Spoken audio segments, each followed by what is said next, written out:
Tu vas avoir un deuxième enfant et tu te demandes comment le premier va gérer le deuxième et tu essaies d'anticiper pour que ça se passe bien. Tu as entendu plein d'histoires comme quoi il y en a un qui dit: «Je vais prendre la place de ci ou ça» et tu te demandes comment on fait pour que ça se je t'explique ce que moi j'ai mis en place et très honnêtement, je suis plutôt satisfait. Donc l'idée c'est que, le ventre de maman elle grossit, hein, il grossit progressivement et on va expliquer au petit frère au grand frère, qu'il faut faire attention parce qu'il y a petit frère qui est en train de dormir dans le ventre de maman, qui est en train d'arriver.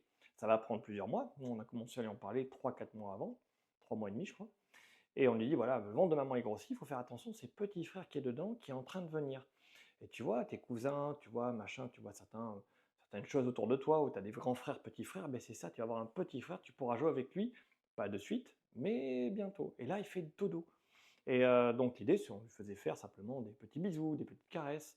Quand, le petit frère il tapotait sur le ventre, on lui faisait toucher. Il chantait des chansons au petit frère. L'idée c'est qu'on essaie de lui construire, dès le début, une forme d'interaction, pour qu'il puisse, s'imaginer ce que c'est avoir un petit bébé et de lui-même, on s'est rendu compte que, en allant dans la famille, hein, il voyait un poupon, il fait: «Ah!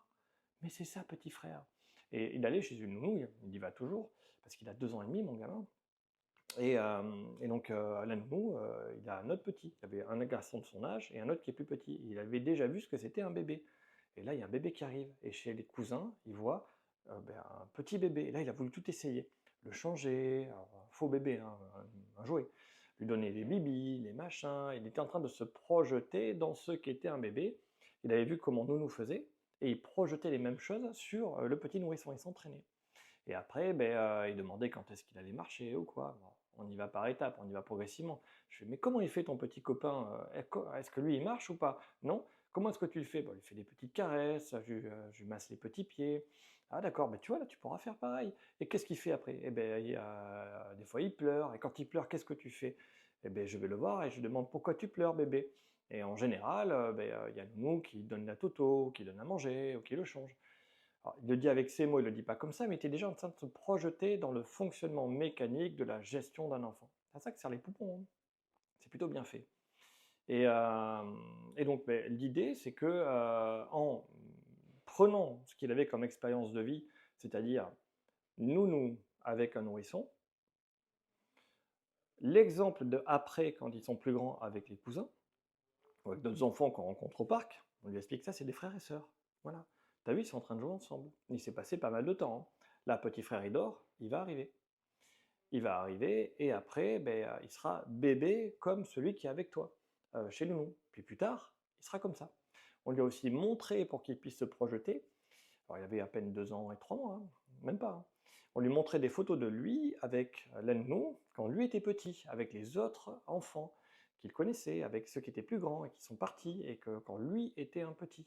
On fait: «Ça c'est qui?» «C'est bébé Achille». «Ah OK. Et ça c'est qui?» Et il reconnaissait les photos et il reconnaissait qu'il était petit garçon ou bébé. Et ça permettait de se poser dans le temps et de savoir qu'il y a une évolution. Voilà, c'est une forme de construction mentale par comparaison. Et l'idée, c'est de faire des schémas mentaux. Alors, ça peut se travailler très tôt.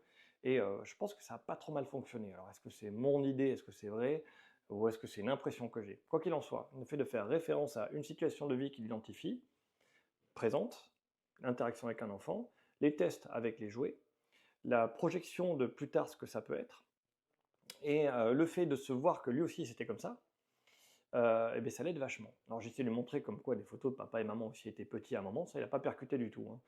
Il a pas compris que papy, c'est le papa de papa. Papy, c'est ça. Et ça, il est à côté de la plaque complète, mais en tout cas, il a compris que lui, dans sa mécanique d'interaction avec son petit frère, il va évoluer et qu'il faut être patient et qu'il peut jouer avec lui ou lui faire certaines choses.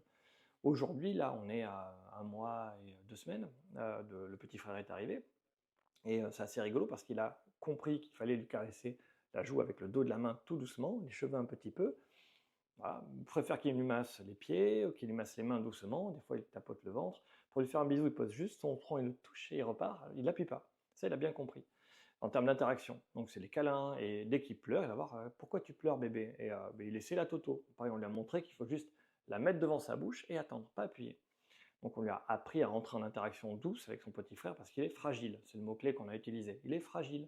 Maman, elle vient d'accoucher, elle est fragile. Il faut faire attention aux deux. Il ne faut pas les bousculer, il ne faut pas sauter à côté, il faut être gentil avec eux, il faut leur faire des bisous. Et on force une forme d'interaction et on modèle un peu l'interaction qu'il y a avec, où il faut à chaque fois être dans une forme de réserve. De réserve en termes d'action physique et il faut être très doux quand on touche l'autre. Voilà un petit peu, ce qu'on a fait. Comment on a géré autour de l'accouchement. Donc, nous, il y a les grands-parents qui étaient là et qui ont pu, gérer par hasard, hein. Hop, poum, ça arrive et les parents sont là. Hop, au revoir, on s'en va. Et ce qu'on faisait, c'est que, les parents, ils géraient et ils passaient, 2 heures avec nous en maternité, tous les jours, on est resté. On est resté assez longtemps. C'est pas forcément très bien passé, mais au final, tout le monde va bien et c'est ça qui compte. Et merci à l'hôpital. Sans l'hôpital, il y aurait beaucoup de problèmes. On ne remercie pas assez les hôpitaux pour le travail qu'ils font et souvent on se plaint quand il y a un problème. Mais il ne faut pas oublier que s'ils n'étaient pas là, il y aurait beaucoup plus de problèmes. Voilà, n'oubliez jamais de remercier les hôpitaux.